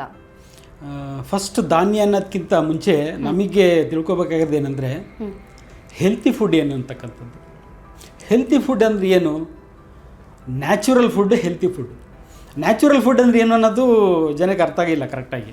ಅನ್ನ ನ್ಯಾಚುರಲ್ಲು, ಮುದ್ದೆ, ರಾಗಿ ಮುದ್ದೆ ನ್ಯಾಚುರಲ್ಲು, ಅದೆಲ್ಲ ಅದ್ಯಾವುದು ನ್ಯಾಚುರಲ್. ನ್ಯಾಚುರಲ್ ಫುಡ್ ಅಂದರೆ ಪ್ರಕೃತಿಯಿಂದ ಹೇಗೆ ಬಂದಿರುತ್ತೆ ನಮಗೆ ಅದನ್ನು ಅದೇ ರೀತಿ ಸೇವಿಸ್ತಕ್ಕಂಥದ್ದು ನ್ಯಾಚುರಲ್ ಫುಡ್ಡು. ಈಗ ನೋಡಿ, ಬೇರೆ ಪ್ರಾಣಿಗಳನ್ನು ನೋಡಿ ನೀವು, ಅದು ಯಾವುದು ಕೂಡ ಏನನ್ನು ಪ್ರೊಸೆಸ್ ಮಾಡಲ್ಲ. ಪ್ರಕೃತಿ ಯಾವ ಮನುಷ್ಯನಿಗಾಗಲಿ ಬೇರೆ ಪ್ರಾಣಿಗಾಗಲಿ ಯಾವ ರೂಪದಲ್ಲಿ ಇರಬೇಕು ಅದೇ ರೀತಿ ರೂಪದಲ್ಲಿ ಕೊಟ್ಟಿದ್ದಾರೆ. ಈಗ ನೀರು ಯಾವ್ದು ರೂಪದಲ್ಲಿ ಇರಬೇಕು ಅದೇ ರೂಪದಲ್ಲಿ ಸಿಕ್ಕಿದೆ, ಗಾಳಿ ಯಾವ ರೂಪದಲ್ಲಿ ಬೇಕೋ ಅದೇ ರೂಪದಲ್ಲಿ ಸಿಕ್ಕಿದೆ. ಹಾಗೆ ಆಹಾರನೂ ಕೂಡ ನಮಗೆ ಯಾವ ರೂಪದಲ್ಲಿ ಬೇಕೋ ಅದೇ ರೂಪದಲ್ಲಿ ಸಿಕ್ಕಿದೆ, ಅದರಲ್ಲೇನು ಬದಲಾವಣೆ ಮಾಡ್ತಕ್ಕಂಥದ್ದಲ್ಲ. ಆ ರೀತಿ ತಿಂತಕ್ಕಂಥ ಆಹಾರ ಮಾತ್ರ ನ್ಯಾಚುರಲ್ ಫುಡ್ಡು. ಆ ರೀತಿ ತಿಂತಕ್ಕಂಥದ್ದು ಅಂದರೆ ಯಾವುದು? ಹಣ್ಣುಗಳು, ತರಕಾರಿಗಳು, ಸೊಪ್ಪುಗಳು. ಇವನ್ನ ಏನು ಪ್ರೊಸೆಸಿಂಗ್ ಇಲ್ಲದಲ್ಲೇ ನಾವು ಹಾಗೆ ತಿನ್ಬೋದು. ಇದಿಷ್ಟು ನ್ಯಾಚುರಲ್ ಫುಡ್ಡು, ಇದು ಹೆಲ್ತಿ ಫುಡ್. ಇದು ಬಿಟ್ಟು ಇನ್ನೇನು? ಇದು ನೋಡಿ, ಈಗ ನೀವು ಹೇಳ್ತೀರ ಯಾವುದು ಕಾಳುಗಳನ್ನ, ಬೆಳೆ ಧಾನ್ಯಗಳನ್ನು ಕೇಳಿದ್ರಿ. ಯಾವ ಧಾನ್ಯನ ನಾವು ಪ್ರೊಸೆಸಿಂಗ್ ಮಾಡೋದಲ್ಲೇ ಹಾಗೆ ತಿನ್ಬೋದು? ಯಾವುದನ್ನು ತಿನ್ಬೋದು? ರಾಗಿ ತಿನ್ಬೋದಲ್ವಾ? ಹಾಗಲ್ಲ. ರಾಗಿ ಹಾಗೆ ತಿಂತೀರಿ ನೀವು? ಇಲ್ಲ, ಅಂದ್ರೆ ರಾಗಿ ಮುದ್ದೆ ಮಾಡಿ ತಿನ್ಬೇಕಾಗುತ್ತೆ. ಪ್ರೊಸೆಸ್ ಮಾಡಿದ್ರಲ್ಲ ನೀವು, ಅದನ್ನ ನ್ಯಾಚುರಲ್ ಫುಡ್ ಡೈರೆಕ್ಟ್ ಆಗಿ ಕನ್ಸ್ಯೂಮ್ ಮಾಡೋದಕ್ಕೆ ಆಗಲ್ಲ. ಡೈರೆಕ್ಟ್ ಆಗಿ ಕನ್ಸ್ಯೂಮ್ ಮಾಡಲಿಕ್ಕೆ ಯಾವ ಒಂದು ಧಾನ್ಯಗಳನ್ನು, ಯಾವ ಒಂದು ಕಾಳು ಬೆಳೆಗಳನ್ನು ನಾವು ಡೈರೆಕ್ಟಾಗಿ ಕನ್ಸ್ಯೂಮ್ ಮಾಡೋಕ್ಕೆ ಆಗಲ್ಲ. ಅದನ್ನು ಒಣಗಿಸಿ ಆಮೇಲೆ ಅದನ್ನು ಸಿಪ್ಪೆ ತೆಗೆದು ಪುಡಿ ಮಾಡಿ ಬೇಯಿಸಿ ಎಲ್ಲ ಥರ ಮಾಡ್ಕೊಂಡು ತಿನ್ಬೇಕಾಗಿರೋದ್ರಿಂದ ಇಟ್ಸ್ ಎ ಪ್ರೊಸೆಸ್ಡ್ ಫುಡ್. ಅದು ನ್ಯಾಚುರಲ್ ಫುಡ್ ಅಲ್ಲ. ಆಹಾರನ ಎರಡು ರೀತಿ ಡಿವೈಡ್ ಮಾಡ್ಬೋದು ನಾವು. ಒಂದು ನ್ಯಾಚುರಲ್ ಫುಡ್, ಇನ್ನೊಂದು processed food. So natural food as it is ಬಂದು ಯಾವ ನೇಚರ್ ಪ್ರಕೃತಿ ಯಾವ ರೀತಿ ಸಿಕ್ಕಿದೆಯೋ ಅದೇ ರೀತಿ ತಿಂತಕ್ಕಂಥದ್ದು ನ್ಯಾಚುರಲ್ ಫುಡ್ಡು. ನೀವು ಅದರಲ್ಲಿ ಬದಲಾವಣೆ ಮಾಡಿ ತಿಂತಕ್ಕಂಥದ್ದು ಪ್ರೊಸೆಸ್ಡ್ ಫುಡ್ಡು. ಸೊ ಈ ಕಾಳು ಬೇಳೆಗಳು ಏನಿರ್ತಾವಲ್ಲ ಇವೆಲ್ಲ ಪ್ರೊಸೆಸ್ಡ್ ಫುಡ್ಡಲ್ಲಿ ಬರ್ತವೆ. ಇದು ಹೆಲ್ತಿ ಅಂತ ಹೇಳಲ್ಲ ನಾನು, ಇದರಿಂದ ಹೆಲ್ತ್ ಸಿಗುತ್ತಾ ಇಲ್ಲ. ಹಾಗಾಗಿ ಕಮ್ಮಿ ಮಾಡಿ, ಯಾವುದನ್ನೇ ತಿನ್ನಿ ನೀವು, ಯಾವುದೇ ಕಾಳು ಬೇಳೆಗಳನ್ನು ಯಾವುದನ್ನೇ ತಿನ್ನಿ, ಅದ್ರ ಪ್ರಮಾಣ ಕಮ್ಮಿ ಮಾಡಿ. ಯಾಕಂದರೆ it's not A natural food, ಅದ್ರ ಪ್ರಮಾಣ ಕಮ್ಮಿ ಮಾಡಿ ಅಂತ ಹೇಳ್ತೀನಿ. ಕಂಪೇರೇಟಿವ್ ಇದರಲ್ಲಿ ಹೋದಾಗ, ಕಂಪೇರ್ ಮಾಡಿದಾಗ ಇರೋದ್ರಲ್ಲಿ ನಾವು ಫಸ್ಟ್ ಆಫ್ ಆಲು ಕಾಳು ಬೆಳೆಗಳಿಗೆ, ಧಾನ್ಯಗಳು ಯಾವುದು ಕೂಡ ಹೆಲ್ತಿ ಅಲ್ಲ ಅನ್ನೋದು ಒಂದು ಕಾನ್ಸೆಪ್ಟು. ಬಟ್ ಅನಿವಾರ್ಯ ತಿನ್ನಲೇಬೇಕು ಅದನ್ನು. ಬರೀ ನಾವು ಹಣ್ಣು ತರಕಾರಿಗಳ ಮೇಲೆ ಡಿಪೆಂಡ್ ಆಗಿರಲಿಕ್ಕಾಗಲ್ಲ. ಸ್ವಲ್ಪ ಪ್ರಮಾಣದಲ್ಲಿ ಈ ಧಾನ್ಯಗಳನ್ನು ಉಪಯೋಗಿಸ್ತಕ್ಕಂಥದ್ದು ಒಳ್ಳೆಯದೇ. ಸೊ ಸ್ವಲ್ಪ ಪ್ರಮಾಣದಲ್ಲಿ ಉಪಯೋಗಿಸೋದು ಒಳ್ಳೇದು ಅಂತ ಬಂದಾಗ ಅಲ್ಲಿ ಯಾವುದು ಒಳ್ಳೆಯದು ಅನ್ನೋದು ಕಂಪೇರೇಟಿವ್. ಅದು ಟೋಟಲಿ ಹೇಳ್ಬೇಕಂದ್ರೆ ಇದು ಯಾವುದು ಒಳ್ಳೆಯದಲ್ಲ. ಬಟ್ ಅದರಲ್ಲಿ ಕಂಪ್ಯಾರಿಸನ್ನಾಗಿ ಹೋದಾಗ ಅನ್ನಕ್ಕಿಂತ ರಾಗಿ ಒಳ್ಳೆಯದು ಅಥವಾ ಬೇರೆ ಸಿರಿಧಾನ್ಯಗಳು ಒಳ್ಳೆಯದು ಅಂತ ಹೇಳ್ತೀವಿ. ರಾಗಿ ಕೂಡ ಒಂದು ಸಿರಿಧಾನ್ಯ. ಅನ್ನಕ್ಕೆ ಕಂಪೇರ್ ಮಾಡಿದರೆ ಅವು ಒಳ್ಳೆಯದು. ಯಾಕಂದರೆ ಅಕ್ಕಿಯನ್ನು ನಾವು ಆಲ್ಮೋಸ್ಟ್ ಕಂಪ್ಲೀಟಾಗಿ ನಾವು ಪಾಲಿಷ್ ಮಾಡಿ ಯೂಸ್ ಮಾಡ್ತೀವಿ. ಸೊ ಪಾಲಿಷ್ ಮಾಡಿ ಯೂಸ್ ಮಾಡಿದಾಗ ಏನಾಗುತ್ತೆ, ಅದರಲ್ಲಿ ಒಂದು ನಾರಿನಂಶ ತುಂಬ ಕಮ್ಮಿ ಆಗಿರ್ತದೆ. ನಾರಿನಂಶ ಕೂಡ ಅವಶ್ಯಕತೆ, ಶುಗರಿಗೆ ಅಂತ ಅಲ್ಲ, ಜನರಲಾಗಿ ಹೆಲ್ತಿಗೆ ನಾರಿನಂಶ ಬೇಕು. ನಮ್ಮಲ್ಲಿ ಹೊಟ್ಟೆಯಲ್ಲಿರ್ತಕ್ಕಂಥ ಒಂದಿಷ್ಟು ಬ್ಯಾಕ್ಟೀರಿಯಾಸ್ ಏನು ಮಾಡ್ತವೆ, ಈ ಒಂದು ನಾರಿನಂಶನ ಉಪಯೋಗಿಸ್ಕೊಂಡು ಒಂದು ಶಾರ್ಟ್ ಚೈನ್ ಫ್ಯಾಟಿ ಆ್ಯಸಿಡ್ ಅಂತಕ್ಕಂಥ ಒಂದು ಅಂಶನ ರಿಲೀಸ್ ಮಾಡ್ತಾ ಇರ್ತವೆ. ಅದು ಹೆಲ್ತನ್ನು ಕಾಪಾಡ್ತಾ ಇರ್ತದೆ. ಸೊ ನಾರಿನಂಶ ನಮಗೆ ಬೇಕಾಗಿಲ್ಲ, ಬಟ್ ನಮ್ಮ ಜೊತೆಗೆ ನಮ್ಮ ಆರೋಗ್ಯ ಕಾಪಾಡ್ತಾ ಇರ್ತಕ್ಕಂಥ ಒಂದು ಬ್ಯಾಕ್ಟೀರಿಯಾಗೆ ನಾರಿನಂಶ ಬೇಕು. ಆ ನಾರಿನಂಶ ಕಂಪ್ಲೀಟಾಗಿ ತೆಗೆದು ತಿಂದಾಗ ಇನ್ನೊಂದಿಷ್ಟು ಆರೋಗ್ಯ ಹಾಳಾಗುತ್ತೆ. ಸೊ ಕಂಪ್ಯಾರಿಸನ್ನಲ್ಲಿ ಹೋದಾಗ ಅಕ್ಕಿಗಿಂತ ಈ ಸಿರಿಧಾನ್ಯಗಳು ರಾಗಿ ಆಗಿರ್ಬೋದು, ಜೋಳ ಆಗಿರ್ಬೋದು, ನವಣೆ, ಸಜ್ಜೆ ಇವೆಲ್ಲ ಅಕ್ಕಿಗಿಂತ ಬೆಟರು. ಬಟ್ ಸ್ಟಿಲ್ ಇನ್ನೂ ಒಂದು ಮಾಡ್ಬೋದು ನೀವು. ಇಲ್ಲ ಸರ್ ನಮಗೆ ಅಭ್ಯಾಸ ಇಲ್ಲ, ನಾವು ಅನ್ನ ತಿಂದ ಅಭ್ಯಾಸ, ನಮಗೆ ಸಿರಿಧಾನ್ಯಗಳ ಕೆಲವರಿಗೆಲ್ಲ ಸಿರಿಧಾನ್ಯಗಳು ಆಗಿ ಬರೋದಿಲ್ಲ, ತಿನ್ಲಿಕ್ಕೆ ಆಗೋದಿಲ್ಲ. ಯಾಕಂದರೆ ತುಂಬ ಹಾರ್ಡ್ ಇರುತ್ತೆ. ಒಂದು ಕಂಪ್ಯಾರಿಸನ್ನಲ್ಲಿ ಸಿರಿಧಾನ್ಯಗಳು ಒಳ್ಳೇದು ಅಂತ ಯಾಕೆ ಹೇಳ್ತೀನಿ ಅಂತಂದರೆ, ನೀವು ಹೊಟ್ಟೆ ತುಂಬ ನವಣೆ ಸಜ್ಜೆ ತಿನ್ಲಿಕ್ಕೆ ಆಗಲ್ಲ, ಸ್ವಲ್ಪ ಪ್ರಮಾಣದಲ್ಲಿ ತಿನ್ಬೋದು. ಒಂದು ತಟ್ಟೆ ನೀವು ಅನ್ನ ತಿಂದಷ್ಟು, ಈಗ ಬಿರಿಯಾನಿ ಒಂದು ತಟ್ಟೆ 2 ತಟ್ಟೆ ಬಿರಿಯಾನಿ ತಿಂತಲ್ಲ, ಹಾಗೆ ನೀವು ನವಣೆ ಸಜ್ಜೆನ ತಿನ್ಲಿಕ್ಕಾಗಲ್ಲ, ಸಿರಿಧಾನ್ಯಗಳನ್ನು ಆ ಪ್ರಮಾಣದಲ್ಲಿ ತಿನ್ಲಿಕ್ಕಾಗಲ್ಲ. ಹಾಗಾಗಿ ನೀವು ಪ್ರಮಾಣನೇ ಫಸ್ಟ್ ಆಫ್ ಆಲ್ ಕಮ್ಮಿ ಮಾಡ್ತೀರಾ, ಹಾಗಾಗಿ ನಿಮ್ಮ ಶುಗರ್ ಲೆವೆಲ್ ಕಮ್ಮಿ ಆಗುತ್ತೆ. ನೋಡಿ, ತಿನ್ನೋದನ್ನು ಕಮ್ಮಿ ತಿಂದಿರ್ತೀರಾ, ಹಾಗಾಗಿ ಶುಗರ್ ಲೆವೆಲ್ ಕಮ್ಮಿ ಆಗುತ್ತೆ. ಸೊ ಹಾಗಾಗಿ ಅದ್ರ ಬದಲಾಗಿ ಅಕಸ್ಮಾತ್ ನಾನು ಹೇಳ್ತೀನಿ, ನಿಮಗೆ ಅವಕಾಶ ಇದೆಯಾ ಅಥವಾ ನಿಮಗೆ ಸಿಗ್ತಾ ಇದೆಯಾ ಸಿರಿಧಾನ್ಯಗಳು, ಸಿಕ್ಕರೆ ಅಕ್ಕಿ ಜೊತೆಗೆ ಇದನ್ನು ಯೂಸ್ ಮಾಡಿ, ಬೇರೆ ಸಿರಿಧಾನ್ಯಗಳನ್ನು ಯೂಸ್ ಮಾಡಿ. ಸರ್ ಇಲ್ಲ ನಮಗೆ ಸಿರಿಧಾನ್ಯಗಳು ಬರೋದಿಲ್ಲ ಅಥವಾ ಸಿರಿಧಾನ್ಯಗಳನ್ನು ನಾವು ಕೊಂಡುಕೊಂಡು ತಿನ್ಲಿಕ್ಕೆ ಆಗಲ್ಲ ಅನ್ನೋ ಪರಿಸ್ಥಿತಿಯಲ್ಲಿ ಏನು ಹೇಳ್ತೀನಿ, ಅಕ್ಕಿಲು ಪಾಲಿಶ್ ಮಾಡದೇ ಇರತಕ್ಕಂಥ ಅಕ್ಕಿ ಸಿಗುತ್ತೆ. ವೈಟ್ ರೈಸು ವಿತೌಟ್ ಪಾಲಿಶ್, ವೈಟೇ ಇರ್ತದ್ದು, ಪಾಲಿಶ್ ಕಂಪ್ಲೀಟ್ಲಿ ಪಾಲಿಶೇ ಮಾಡಿರಲ್ಲ, ಏನೋ ಸ್ವಲ್ಪನೂ ಪಾಲಿಶ್ ಇರಲ್ಲ ಅಂತ ಅನ್ಪಾಲಿಶ್ಡ್ ವೈಟ್ ರೈಸ್ ತಿನ್ಬೋದು. ಅಥವಾ ಆಪ್ಷನ್ ಇತ್ತು ಅಂತಂದರೆ ಸಿರಿಧಾನ್ಯಗಳನ್ನು ಕೂಡ ಯೂಸ್ ಮಾಡ್ಬೋದು. ನೀವು ಡಯಾಬಿಟೀಸ್ ಅಂತ ಹೇಳ್ಬಿಟ್ಟು ಅನ್ನ ಅವಾಯ್ಡ್ ಮಾಡ್ತಕ್ಕಂಥದ್ದು, ಕೇವಲ ಸಿರಿಧಾನ್ಯಗಳ ತಿಂತಕ್ಕಂಥದ್ದು, ಕಷ್ಟಪಟ್ಕೊಂಡು ತಿಂತಕ್ಕಂಥ ಅವಶ್ಯಕತೆ ಇಲ್ಲ. Okay okay. ಸೊ ಟೋಟಲಿ ಈ ಒಂದು ಕಾಳು ಬೇಳೆಗಳನ್ನು, ಧಾನ್ಯಗಳನ್ನು ಪ್ರಮಾಣ ಕಮ್ಮಿ ಮಾಡಿ, ಒಂದು ಎರಡನೇದಾಗಿ ತಿಂತಾ ಇದ್ದೀರಾ ಸ್ವಲ್ಪ ಕಮ್ಮಿ ಮಾಡಿದ್ರಲ್ಲೂ ಕೂಡ ಅಕ್ಕಿ ಬದಲಾಗಿ ರಾಗಿ, ಜೋಳ, ಗೋಧಿ ಇವನ್ನ ನವಣೆ ಸಜ್ಜೆನ ಉಪಯೋಗಿಸ್ಬೋದು. ಅಕ್ಕಿನ ನಿಲ್ಲಿಸ್ಬೇಡಿ, ಅಕ್ಕಿ ಬದಲಾಗಿ ಅಂದರೆ ಕಂಪ್ಲೀಟ್ ಅಕ್ಕಿ ಸ್ಟಾಪ್ ಮಾಡ್ತಕ್ಕಂಥ, ಅನ್ನ ಸ್ಟಾಪ್ ಮಾಡ್ತಕ್ಕಂಥ ಒಂದು ಅವಶ್ಯಕತೆ ಇಲ್ಲ. ಮುದ್ದೆ ನೋಡಿ, ರಾಗಿ ಮುದ್ದೆ ಅಂತಕ್ಕಂಥದ್ದು ಸಿರಿಧಾನ್ಯ, ಅದು ರಾಗಿ. ಆ ರಾಗಿ ಜೊತೆಗೆ ಸ್ವಲ್ಪ ಅನ್ನ ಊಟ ಮಾಡಿ, ಏನು ತಪ್ಪೇನಿಲ್ಲ. ಅದರಲ್ಲೂ ಕೂಡ ಇನ್ನೂ ಬೆಸ್ಟ್ ಆಪ್ಷನ್ ಅಂತಂದರೆ ಅಕ್ಕಿನ ವಿತೌಟ್ ಪಾಲಿಶ್ ಅಕ್ಕಿ ಯೂಸ್ ಮಾಡಿ ಇನ್ನೂ ಬೆಸ್ಟ್ ಅದು. ಓಕೆ. ಸೊ ಅನ್ನಕ್ಕಿಂತ ರಾಗಿ, ಜೋಳ ಅಥವಾ ನವಣೆ ಇದೆಲ್ಲ ಬೆಸ್ಟ್ ಅಂತ ಹೇಳ್ತೀವಿ. ಪಾಲಿಶ್ಡ್ ರೈಸ್ಗಿಂತ ಅವು better. Unpolished rice equally same. Unpolished ಅಂದ್ರೆ ಫೈಬರ್ ತೆಗೆದಾಕಿರಲ್ಲ, ಪಾಲಿಶ್ ಆಗಿಲ್ಲ, ಅದು ಫೈಬರ್ ಇದ್ದೇ ಇರ್ತದೆ. Okay. So unpolished rice is as equal as same as that of ಈ ಬೇರೆ ಸಿರಿಧಾನ್ಯಗಳಿಂದ ಅದು ಅಷ್ಟೇ ಪ್ರಮಾಣದಲ್ಲಿ ಅದ್ರೂ ಕೂಡ ಒಂದು ಫೈಬರ್ ಅಂಶ ಸಿಗುತ್ತೆ. ಓಕೆ. ಸೊ ಅನ್ಪಾಲಿಶ್ಡ್ ರೈಸ್ ಹಾಗೇನೆ ಸಿರಿಧಾನ್ಯಗಳು ಈಕ್ವಲ್ ಆಗಿರುತ್ತೆ. Okay okay. ಡಾಕ್ಟರ್ ನೀವು ಮಾತಾಡ್ತಾ ಹೇಳಿದ್ರಿ ಹಣ್ಣು ತರಕಾರಿಗಳು ಒಳ್ಳೇದು ಅಂತ. ಆದ್ರೆ ಈಗ ನಾವು ಮಾರ್ಕೆಟಿಗೆ ಹೋದಾಗ ನಮಗೆ ಯಾವುದು ಕೂಡ ನ್ಯಾಚುರಲ್ ಆಗಿ ಸಿಗೋದಿಲ್ಲ, ಅಥವಾ ಅದನ್ನ ನಾವು ಆರ್ಗ್ಯಾನಿಕ್ ಅಂತ ಹೇಳೋದಿಕ್ ಸಾಧ್ಯನೇ ಇಲ್ಲ. ಎಲ್ಲದಕ್ಕೂ ಕೂಡ ಸ್ಪ್ರೇ ಹೊಡೆದಿರ್ತಾರೆ, ಎಲ್ಲ ಹಣ್ಣುಗಳಲ್ಲೂ ಕೂಡ ಕೆಮಿಕಲ್ಸ್ ಇದ್ದೇ ಇರುತ್ತೆ. ಹಾಗಿದ್ರೆ ಹೆಲ್ದಿ ಫುಡ್ ಅಂತ ಹೇಳಿದ್ರೆ ಎಲ್ಲಿಂದ ಬಂತು? ನಾವು ಬೇಕು ಅಂದ್ರೂ ಹುಡುಕಿದ್ರು ಸಿಗೋದಿಲ್ವಲ್ಲ ಅನ್ನುವಂಥ ಪ್ರಶ್ನೆ ಕಾಮನ್ ಆಗಿ ಜನರಲ್ಲಿ ಇದ್ದೇ ಇರುತ್ತೆ ಅಲ್ವಾ? ಈಗ ಒಂದು ಉದಾಹರಣೆ ಕೊಡ್ತೀನಿ. ಈಗ 10 ಜನ ಎಲೆಕ್ಷನ್ನಿಗೆ ಕಂಟೆಸ್ಟ್ ಮಾಡ್ತಾ ಇದ್ದಾರೆ, ಎಲ್ಲರೂ ಕರಪ್ಟೇ. ನೀವು ಯಾರಿಗೆ ವೋಟ್ ಮಾಡ್ತೀರಿ, ವೋಟ್ ಕ್ಯಾಸ್ಟ್ ಮಾಡ್ತೀರಾ? ನಮಗೆ ಯಾರು ಬೆಸ್ಟ್ ಅನ್ನಿಸ್ತಾರೆ ಅವರಿಗೆ ಅಲ್ಲ, ನಿಮ್ಗೆ ಯಾರು ತುಂಬಾ ಕರಪ್ಟ್ ಇರೋರು ಬೆಸ್ಟ್ ಅನ್ಸಿದ್ರೆ ಅವ್ರಿಗೆ ಮಾಡ್ತೀರಿ. ಇಲ್ಲ ಅಂದ್ರೆ ಕಡಿಮೆ ಕರಪ್ಷನ್ ಯಾರು ಮಾಡ್ತಾರೆ ಹೌದು ಅದೇ ನೋಡ್ತೀರಾ. ಸೊ ಇಲ್ಲಿ ಕೂಡ ಇರೋದು ಆಪ್ಷನ್ ಹಂಗೆ ನಿಮಗೆ. ಇಷ್ಟಕ್ಕೆ ಈಗ ನೀವೇನು ಹೇಳಿದ್ರಿ, ಹಣ್ಣು ತರಕಾರಿಗೆ ಇವು ಇನ್ಸೆಕ್ಟಿಸೈಡ್ಸ್ ಎಲ್ಲ ಯೂಸ್ ಮಾಡ್ತಾರೆ. ಹೌದು ಹೌದು. ಅಕ್ಕಿಗೆ ಯೂಸ್ ಮಾಡಲ್ವಾ? ಅಕ್ಕಿ ಯೂಸ್ ಮಾಡ್ತಾರೆ. ರಾಗಿಗೂ ಕೂಡ ಯೂಸ್ ಮಾಡ್ತಾ ಇದ್ದಾರೆ, ಪ್ರತಿಯೊಂದಕ್ಕೂ ಯೂಸ್ ಮಾಡ್ತಾರೆ. ನೀವು ಏನೇ ಬೇಳೆ ಕಾಳು ಏನೇ ತಗೊಳ್ಳಿ, ಪ್ರತಿಯೊಂದಕ್ಕೂ ವಿತೌಟ್ ಕೆಮಿಕಲ್ಸು, ವಿತೌಟ್ ಫರ್ಟಿಲೈಸರ್ಸು ಬೆಳೀಲಿಕ್ಕೆ ಆಗಲ್ಲ. ಹೌದು. ಇಂಥ ಪರಿಸ್ಥಿತಿನಲ್ಲಿ ಅದರಲ್ಲಿ ಹೆಲ್ತಿ ಅಂತ ಬರ್ತಿರೋದು. ನೋಡಿ, ಹಣ್ಣು ತರಕಾರಿಗೆ ಯೂಸ್ ಮಾಡ್ತಾರೆ, ಅಕ್ಕಿಗೆ ಯೂಸ್ ಮಾಡ್ತಾರೆ ಅಂತ ಅಂದಾಗ, ಹಣ್ಣು ತರಕಾರಿ ಹೆಲ್ತಿ ಫುಡ್ ಅಂತ ಆದಾಗ ನಾವು ಅದನ್ನು ಜಾಸ್ತಿ ಪ್ರಿಫರ್ ಮಾಡಬೇಕು ಅಂತಕ್ಕಂಥದ್ದು. ಈಗ ಇನ್ಎವಿಟಬಲ್, ಅವಾಯ್ಡ್ ಮಾಡೋಕ್ಕಾಗೋದಿಲ್ಲ. ಅದರಲ್ಲಿ ಹೆಲ್ತಿ ಅನ್ನತಕ್ಕಂಥದ್ದನ್ನು ಸ್ವಲ್ಪ ಪ್ರಮಾಣ ಜಾಸ್ತಿ ಮಾಡ್ಕೊಳ್ಳಿ. ಆಮೇಲೆ ಇನ್ನೂ ಒಂದು ಏನು ಗೊತ್ತಾ, ಈ ಇನ್ಸೆಕ್ಟಿಸೈಡ್ಸ್, ಪೆಸ್ಟಿಸೈಡ್ಸ್ ಬಗ್ಗೆ ತುಂಬ ಮಿಸ್ಕನ್ಸೆಪ್ಷನ್ ಇದೆ ಜನಕ್ಕೆ. ಏನಂತಂದರೆ ಔಷಧಿ ಹೊಡೆದಿರ್ತಾರೆ, ತಿನ್ನಬಾರ್ದು, ಆರ್ಗ್ಯಾನಿಕ್ಕೇ ತಿನ್ನಬೇಕು ಅಂತಕ್ಕಂಥದ್ದು. ಸೊ ಆರ್ಗ್ಯಾನಿಕ್ಗಿಂತ ನಾವು ಇಂಪಾರ್ಟೆನ್ಸ್ ಕೊಡಬೇಕಾಗಿರೋದು ಹೆಲ್ತಿ ಫುಡ್ ತಿನ್ನಬೇಕು ಅಂತಕ್ಕಂಥದ್ದು. ಆರ್ಗ್ಯಾನಿಕ್ ಅಷ್ಟೊಂದು ಸಿಗ್ನಿಫಿಕೆಂಟ್ ಅಲ್ಲ. ನನ್ನ ಒಂದು ಅಭಿಪ್ರಾಯ ಕೇಳಿದ್ರೆ ಆರ್ಗ್ಯಾನಿಕ್ಗೆ ಅಷ್ಟೊಂದು ಒತ್ತು ಕೊಡತಕ್ಕಂಥದ್ದು ಏನಿಲ್ಲ. ಹೆಲ್ತಿ ಫುಡ್ಗೆ ಹೋಗಿ, ಹೆಲ್ತಿ ಫುಡ್ ಅಂದರೆ ಹಣ್ಣು, ಸೊಪ್ಪು, ತರಕಾರಿ ಅಂತ ಅಂದೆ. ಸರಿ ಸರ್, ಆಗಿದ್ರೆ ಅದಕ್ಕೆ ಇನ್ಸೆಕ್ಟಿಸೈಡ್ಸ್, ಪೆಸ್ಟಿಸೈಡ್ಸ್ ಏನು ಮಾಡಬೇಕು? ಸೊ ನೋಡಿ, ಒಂದು ಲಾಜಿಕ್ ತಿಳ್ಕೊಬೇಕಾಗಿರೋದು ನಾವೇನಂದರೆ, ನೀವೇನೇ ಇನ್ಸೆಕ್ಟಿಸೈಡ್ಸ್, ಪೆಸ್ಟಿಸೈಡ್ಸ್ ಸ್ಪ್ರೇ ಮಾಡಿದ್ರು ಕೂಡ ಅದು ಒಂದು ಎವಾಪರೇಟ್ ಆಗ್ತಾ ಇರ್ತದೆ. ಏನು ಸ್ಪ್ರೇ ಮಾಡ್ತಾರಲ್ಲ ಅದು ಅಲ್ಲೇ ಕೂತ್ಕೊಳ್ಳಲ್ಲ. ಆಲ್ಮೋಸ್ಟ್ ಒಂದು 90% ಎವಾಪರೇಟ್ ಆಗುತ್ತೆ. ಒಂದು ಇನ್ನು 10% ಉಳಿದಿರೋದ್ರಲ್ಲಿ ಅದರಲ್ಲೂ ಕೂಡ ಒಂದು 90% ಏನಾಗುತ್ತೆ ಅಂತ ಅಂದರೆ ಔಟರ್ ಲೇಯರ್ಲಿ ಇರ್ತದೆ. ಹಣ್ಣುಗಳಲ್ಲಿ ಔಟರ್ ಲೇಯರ್ಲಿ ಇರ್ತದೆ. ಅಂದರೆ ನೋಡಿ, ಸಿಪ್ಪೆ ಇರೋದೇ ಆ ಉದ್ದೇಶಕ್ಕೆ, ಹಣ್ಣನ್ನು ಕಾಪಾಡಲಿಕ್ಕೆ ಒಳಗಡೆ. ಈಗ ಜಸ್ಟ್ ಇಮ್ಯಾಜಿನ್ ಮಾಡಿ, ಸಿಪ್ಪೆ ಇಲ್ದಲೇ ಮಾವಿನ ಹಣ್ಣು ಇರ್ಲಿಕ್ಕೆ ಸಾಧ್ಯನಾ? ಇಲ್ಲ, ಒಣಗೋಗುತ್ತದೆ. ಯಾಕಂದ್ರೆ ಕಾಪಾಡ್ತಾ ಇದೆ, ಸೂರ್ಯನ ಕಿರಣದಿಂದ ಕಾಪಾಡುತ್ತೆ, ಆಮೇಲೆ ನೀವು ಏನು ಸ್ಪ್ರೇ ಮಾಡ್ತೀರಲ್ಲ ಅದರಿಂದ ಕಾಪಾಡುತ್ತೆ. ಹುಳ ಉಪ್ಪಟೆಗಳಿಂದ ಅದರಿಂದ ಕಾಪಾಡಲಿಕ್ಕೆ ಯಾವುದೊಂದು ಲೇಯರ್, ಔಟರ್ ಲೇಯರು, ಸಿಪ್ಪೆ ಅಂತಕ್ಕಂಥದ್ದು ಇರೋದು. ಸೊ ನಾವು ಸ್ಪ್ರೇ ಅಂತ ಬಂದಾಗ ಏನೇ ನೀವು ಸ್ಪ್ರೇ ಮಾಡಿದ್ರು ಅದರಲ್ಲಿ ಒಂದು 90% ಎವಾಪರೇಟ್ ಆಗುತ್ತೆ. ಇನ್ನೊಂದು 9% ಬಂದು ಔಟರ್ ಲೇಯರ್ ಸಿಪ್ಪೆಯಲ್ಲಿರುತ್ತೆ. ಇನ್ನು 1% ಒಳಗೆ ಹೋಗ್ಬೋದು. ಆ 1%ಅನ್ನು ಬಾಡಿ ಈಸಿಯಾಗಿ ಮೆಟಬಲೈಸ್ ಮಾಡಿ ತೆಗೆದುಹಾಕ್ಲಿಕ್ಕೆ ಶಕ್ತಿ ಇದೆ ನಮ್ಮ ದೇಹಕ್ಕೆ. ಈಗ ನೋಡಿ, ಸ್ವಲ್ಪ ವಿಷ ತಗೊಂಡು, ಸ್ವಲ್ಪ ಪ್ರಮಾಣದಲ್ಲಿ ವಿಷನೂ ಕೂಡ ಅಮೃತ ಅಂತ ಹೇಳ್ತೀವಿ. ವಿಷನ ಸ್ವಲ್ಪ ಈಗ ಸ್ನೇಕ್, ಹಾವಿನ ವಿಷನ ಮೆಡಿಸಿನಾಗಿ ಯೂಸ್ ಮಾಡ್ತಾರೆ. ಎಷ್ಟೊಂದು ನಾವೀಗ ವಿಷ ಅಂತಕ್ಕಂಥ ಎಷ್ಟೊಂದು ಅಂಶನ ನಾವು ಮೆಡಿಸಿನಾಗಿ ಯೂಸ್ ಮಾಡ್ತೀವಿ. ಇವತ್ತು ನಾವು ಇನ್ನೊಂದು ಎಕ್ಸಾಂಪಲ್ ಹೇಳ್ಬೇಕಂದ್ರೆ, ಮೆಡಿಸಿನ್ಸ್ ಎಲ್ಲವೂ ಕೂಡ ಜಾಸ್ತಿ ತೊಗೊಂಡ್ರೆ ವಿಷ ಅದು ಸ್ವಲ್ಪ ಪ್ರಮಾಣದಲ್ಲಿ ತೊಗೊಂಡಾಗ ಅದು ಔಷಧಿಯಾಗಿ ಕೆಲಸ ಮಾಡುತ್ತೆ. ಸೊ ಹಾಗೆ ಸ್ವಲ್ಪ ಪ್ರಮಾಣದಲ್ಲಿ ಈ ಒಂದು ಕೆಮಿಕಲ್ ಏನು ಹೇಳ್ತಿರಲ್ಲ, ಇನ್ಸೆಕ್ಟಿಸೈಡ್, ಪೆಸ್ಟಿಸೈಡ್ ಅಂತಕ್ಕಂಥದ್ದು 1% ನಮ್ಮ ದೇಹ ಸೇರಿದ್ರೆ ದೇಹಕ್ಕೆ ಯಾವುದೇ ರೀತಿ ಸಮಸ್ಯೆ ಆಗಲ್ಲ. ಇಲ್ಲಿ ಆರ್ಗ್ಯಾನಿಕ್ಕು ಅಥವಾ ಔಷಧಿ ಹೊಡೆದಿರೋದು ಅನ್ನೋದು ಹುಡುಕೋದ್ಕಿಂತ ಹೆಲ್ತಿ ಫುಡ್ ಅಂತ ನೋಡ್ಕೊಂಡು ತಿಂದರೆ ಸಾಕು. ಈ ಆ್ಯಂಗಲಲ್ಲೂ ಕೂಡ ಯೋಚನೆ ಮಾಡಬೇಕಾಗುತ್ತೆ ನಾವು ಅಂತ. ಬಟ್ ಕೆಲವರು ತುಂಬ ಜನ ಹೇಳ್ತಾರೆ, ಡಾಕ್ಟ್ರೆ ನಾವು ಶುಗರ್ ತಿಂತಾ ಇಲ್ವ, ಅಥವಾ ಶುಗರ್ ಬಂದಮೇಲೆ, ಈಗ ಡಯಾಬಿಟೀಸ್ ಡಿಟೆಕ್ಟ್ ಆದಮೇಲೂ ಕೂಡ ಸ್ವೀಟನ್ನು ಕಟ್ ಡೌನ್ ಮಾಡ್ತಾ ಇದ್ದೀವಿ, ಮನೆ ಊಟನೇ ತಿಂತಾ ಇದ್ದೀವಿ, ಬಟ್ ಸ್ಟಿಲ್ ರಿಪೋರ್ಟ್ ಅಂತ ಬಂದಾಗ ಅದರಲ್ಲಿ ಏನು ನಮಗೆ ಚೇಂಜಸ್ಸೇ ಕಾಣಿಸ್ತಾ ಇಲ್ಲ ಅಂತ. ಯಾಕೆ ಇಷ್ಟೆಲ್ಲ ರಿಸ್ಟ್ರಿಕ್ಷನ್ ಮಾಡಿದ್ರೂ ಕೂಡ ಡಯಾಬಿಟೀಸಲ್ಲಿ ಏನು ಚೇಂಜಸ್ ಕಾಣಿಸ್ತಾ ಇಲ್ಲ ಅನ್ನುವಂಥ ಒಂದು ಪ್ರಶ್ನೆ ಬರುತ್ತೆ. ಏನು ಹೇಳ್ತೀರಾ ಡಾಕ್ಟರ್? ಅಂದರೆ ಸ್ವೀಟ್ ತಿಂತಾ ಇಲ್ಲ, ಆದರೂ ಶುಗರ್ ಕಮ್ಮಿ ಆಗ್ತಾ ಇಲ್ಲ. ಹೌದು, ಅಂದರೆ ನಾನು ಕಂಟ್ರೋಲ್ ಮಾಡ್ತಾ ಇದ್ದೀನಿ, ಲೈಕ್ ಫುಡ್ಡಲ್ಲಿ ಕಂಟ್ರೋಲ್ ಮಾಡ್ತಾ ಇದ್ದೀನಿ, ಬಟ್ ಸ್ಟಿಲ್ ಏನು ರಿಪೋರ್ಟಲ್ಲಿ ಏನು ಚೇಂಜಸ್ ಕಾಣಿಸ್ತಾ ಇಲ್ಲ ಅಂತ. ಏನಕ್ಕಿರಬಹುದು? ಬೇರೆ ಏನಾದರೂ ಮಿಸ್ಟೇಕ್ಸನ್ನು ಅವ್ರು ಮಾಡ್ತಾ ಇರಬಹುದಾ ಅಂತ?